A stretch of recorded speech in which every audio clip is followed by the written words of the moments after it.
بسم الله الرحمن الرحیم. السلام علیکم ورحمت الله وبرکاتو.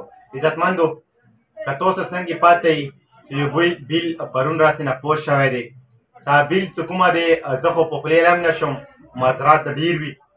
او بیل چې کوم دی هغه داسې بیل دی چې پی ډي ایم والا پوسټ کړی دی چې یاره نر به نر سره واده کوي او نر به هم زونه زنانه جوړولی شي. زه خو دا یم چې آیا مولانا صاحب ته چېرته یې؟ ته چېرته یې چې ته خبره تو کوم تو نه د بیل څنګه پس کېدو؟ په اسمبلي کې خبرې تاسو حکومت کې تاسو حکومت د واجې نه د بیل څنګه پوه شوی دی؟ او دویمه خبره، که چېرته دا بیل د پی ټي آی دور کې پوه شوی وه یا د عمران خان دور کې عمران خان وزیر اعظم یقین وکړه مولانا صاحب که نه تو به خبر نن مکمل پاکستان هم باور په کور خو دا دی تو خو خبر یو عالم یې، تو به دا خبره کړې دی ویډیو په ځالې سره چې یاره ما نه علاوه نور ملایان نشته په کور هغه پوهن پوه کړي. نو ته خو د اسلام دوا به ویلې کوې چې خبره یې یاره زه عالم یم ما پسې به خبر هم نه کېږي.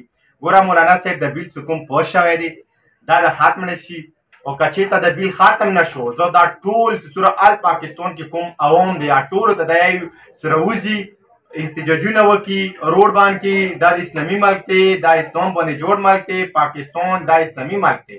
ګوره بهر ملکونو کې به څه څه کېږي، او دا سازش چې کوم دی دا امریکې جوړ کړی وو، دا اسرائیلو جوړ کړی وو، دا سازش زموږ باندې راوستلو.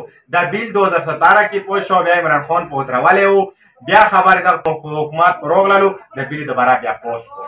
موږ خو دا یایو که نه چې پرون مو یوه ویډیو لیدله د استقلال چې کوم سپیکر و بیا دا خبره وکړه چې کله به یې بیا ورته ویلو چې یس ټولو د یس هیلې نو ولې چوکم نه و. زه په کور دا دی شرم دا دی چې دا بیل څنګه پاس کېږي.